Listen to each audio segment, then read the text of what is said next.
How wonderful that some of you already got to visit a mosque. You're very fortunate here in Atlanta because you have many mosques, many opportunities to reach out to our Muslim brothers and sisters. In the whole state of Vermont, where I hail from, we have one. So you have no reason to not visit. It's right around the corner from you. There are mosques everywhere. And it's important that we visit because Islam is the most misunderstood and the most maligned religion in the world today. We are being whipped up into fear of Muslims.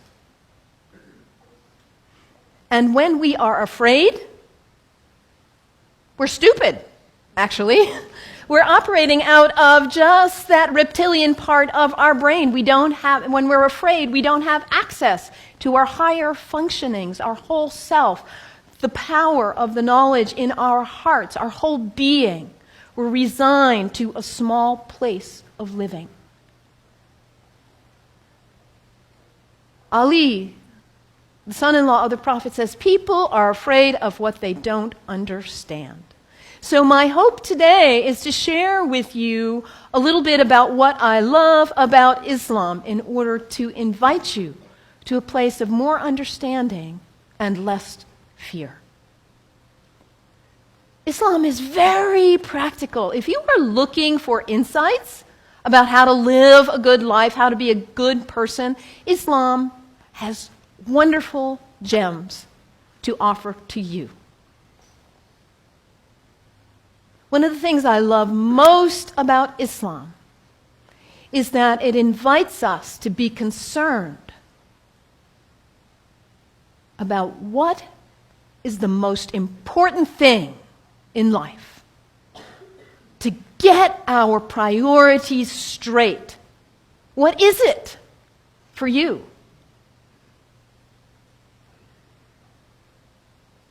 Stuff?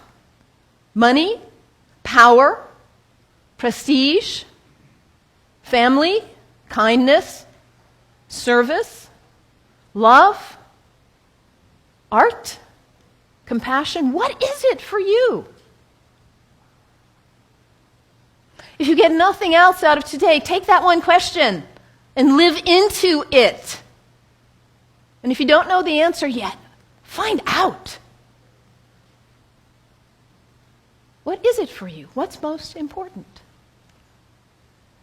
In Islam, the answer is very clear. La ilaha illallah, Muhammadan Rasulullah. There is nothing but the source. God, the one. How did you say it, Anthony? That love which is greater than we can know. That's what matters. And Muhammad is his prophet. Is the prophet of love. La ilaha illallah, Muhammadan Rasulullah. And the thing about us humans, when we get that clarity, we know what's important. What do we do with that? We forget. That's who we are. We humans, we are the great forgetters. How many of you made a New Year's resolution back on January 1st? How are you doing with it now? Let's be honest. How were you doing January 7th? We get this high resolve and this clarity, and then we get caught up in all the distractions, all the things pulling our attention here and there, and we forget. That poet, Mary Oliver, says, what is it you plan to do with your one wild and precious life? What is it? In order to not waste our life, we need to regularly hit that reset button, come on back to center, to our heart, to what we know is really why we are here, what we know is really important. Regularly throughout the day, to stop and come back and say, well, let me check in and remember what matters so I don't waste my day or my week or my month or my life. And for Muslims, this is prayer, salat, It is the second pillar of Islam. The first pillar, la ilaha illallah, to know what matters.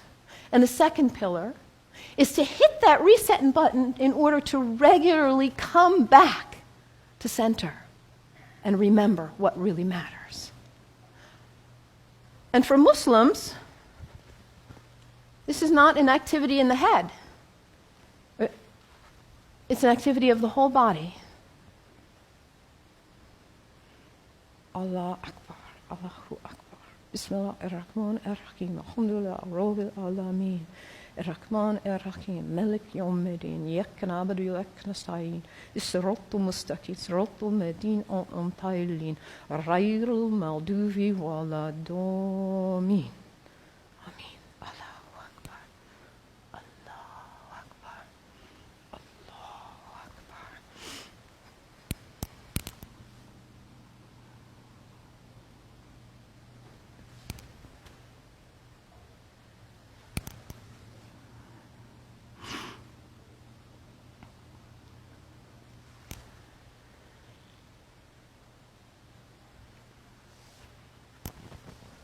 Can you imagine how limber you'd be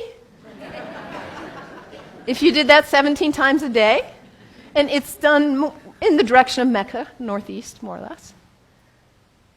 To hit that reset button in order to come back, to hear that voice still and small like we just sang about, to come back to what matters. So practical, I love that, the second pillar of Islam. Islam also reminds us to always be concerned about those who are less well off than ourselves. Over and over in the Quran it says, be concerned about the widows and orphans. Be generous. I brought some soup as a symbol of generosity, giving, donating to food banks, giving to people who need food. I think about Muhammad almost like a social genius. He himself was an orphan. By the time he was 6 years old, he had already lost both his parents. He knew marginality. He knew it.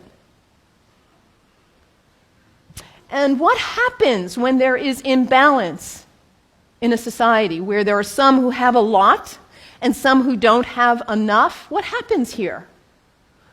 Those who don't have enough are suffering, aren't they? Out of their lack of nutrition, food, healthcare, hygiene, educational opportunities, they suffer. And in their suffering, they may experience illness. Their illness doesn't stay there, does it? It spreads to the rest of the people. And in their need, they may choose to engage in criminal activity just to try to put food on the table. And that destabilizes the whole society when you have some without and some with too much. And what about the people with too much? Greed is spiritual bankruptcy. We cannot know well-being in our hearts when we are surrounded with too much while others are suffering. It creates instability.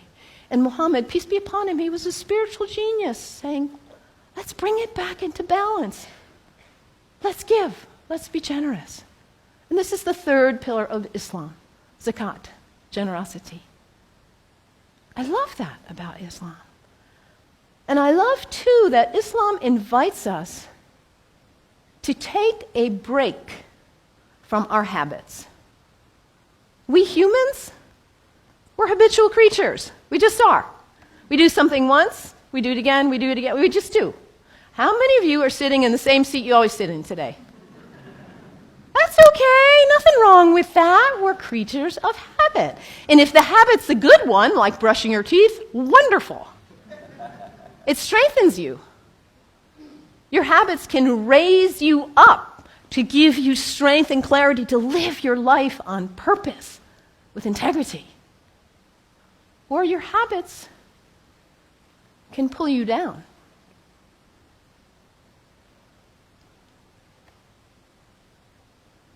To take a break from your habits, because what happens when you try to take a break from your habit, when you try to stop reaching for whatever it is and you cannot?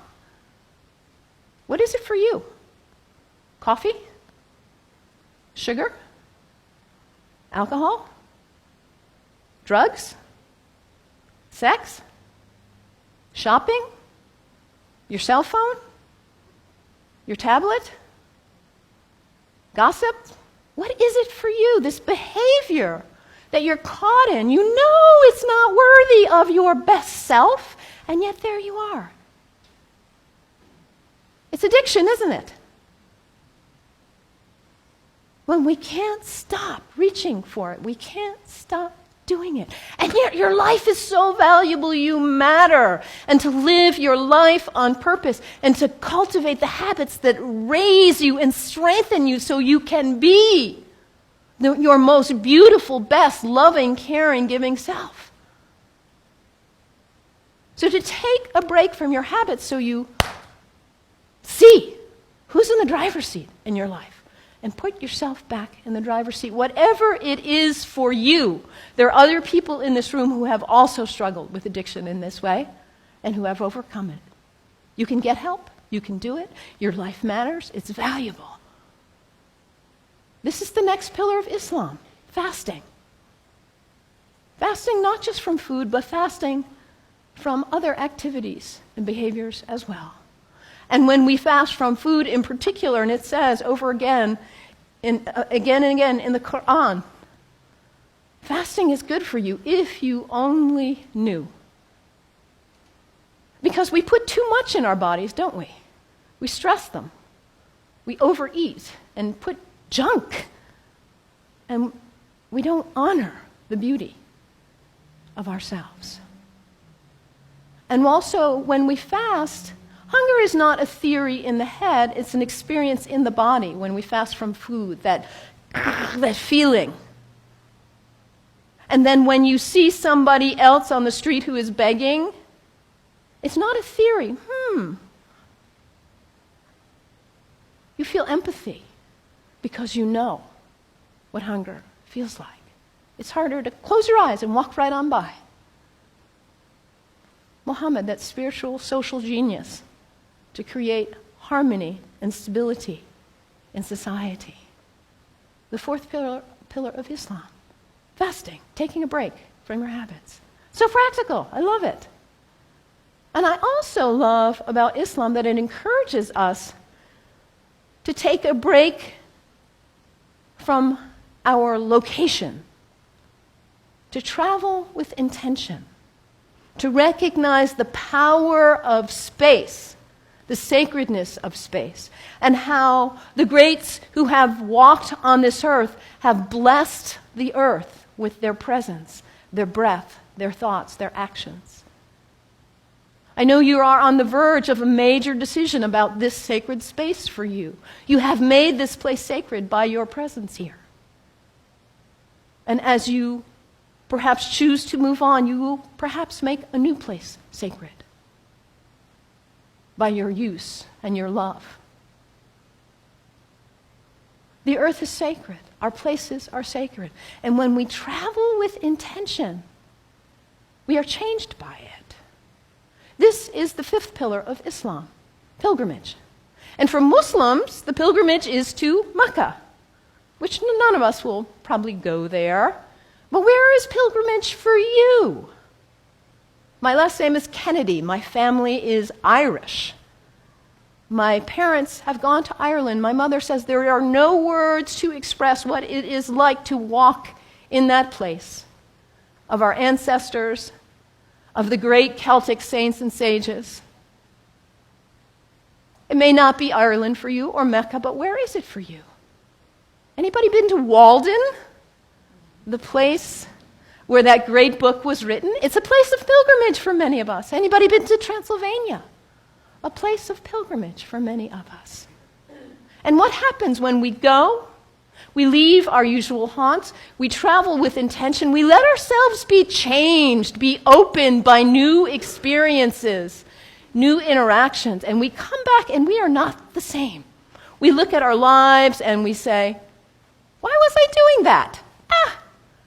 I'm not going to waste my one wild and precious life on that. And we come back renewed, and with a new value, a new understanding of the sacredness of our location, the beauty of the earth. I love this about Islam. So practical. What's the one thing that matters in your life? Hit that reset button regularly so you come back to your purpose. And don't be self-centered. Be always concerned about others and their needs, those less well off especially. And recognize the sacredness of the temple of your body. Cultivate habits that are worthy of you, that lift you to the best of who you are. And recognize the sacredness of space and the gift of the ancestors, the sages, the saints, the prophets who have gone before us and held a beacon of example for us. Travel with intention. Let yourself be changed. The 5 pillars of Islam. What great practical advice for living your life on purpose. And yet, at the same time as all of what I've told you is true, the beauty of this great tradition, we are being whipped up into fear against Muslims and Islam. I have a dear friend, Rudy, who is a retired UU minister and a Sufi like myself. And about 7 years ago or so, he said to me, Malin, Rudy grew up in Austria under the rise of Hitler. He said, what I see going on in the world now in the United States reminds me of my childhood in Austria. And in that time, it was the Jews who were being maligned, and now it's the Muslims.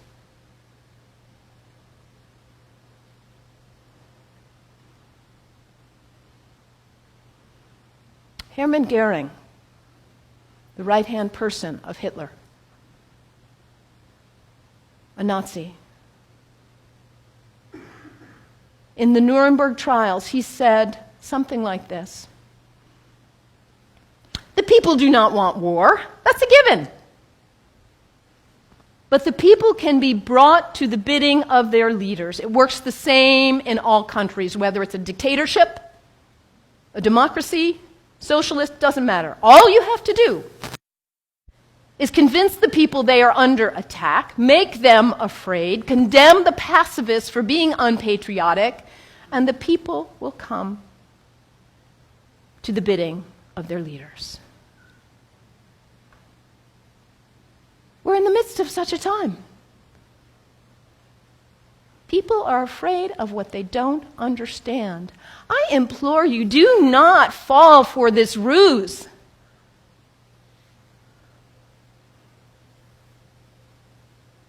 Because, as I said earlier, when we are afraid, we are stupid. We are relegated to a very small part of our mind. People who advocate violence are dangerous, whoever they are. Within Islam, guess what percent of Muslims, this is based on a Gallup study worldwide of Muslims, guess what percent of Muslims think violence is the way to go, is an appropriate response to what's going on? Less than 1%. This is really accurate social science research. And this less than 1% of Muslims who advocate violence are getting 75% of the media coverage. This less than 1%, yes, they are dangerous. The fringe in any religion is dangerous, whether they are Christians or Jews or Sikhs, whoever. Folks who feel compelled to use violence. This minority in any religion is dangerous. When we hear about Christians, we know not to equate the minority who would bomb an abortion clinic with all of Christians. The same is true with Islam. This less than 1% who would advocate violence, they do not speak for Islam. The people who speak for Islam are the people who are most concerned about living life on purpose. Not wasting your wild, precious life, but hitting that reset button, coming back to center. Being concerned about justice and everyone's needs. The true Muslims are the people who recognize the temple of the Holy Spirit, which is our body, and cultivate life and living and habits that are beautiful and worthy. The true Muslims are the people who respect the earth and the prophets from all traditions. So I implore you, you've got Muslim neighbors all around. Go visit. Make friends. Do not let yourself fall into this trap of being afraid of what you do not know. And take the example from the great tradition of Islam and live your one wild and precious life on purpose. May it be so. May it be so. Blessed be. Amen.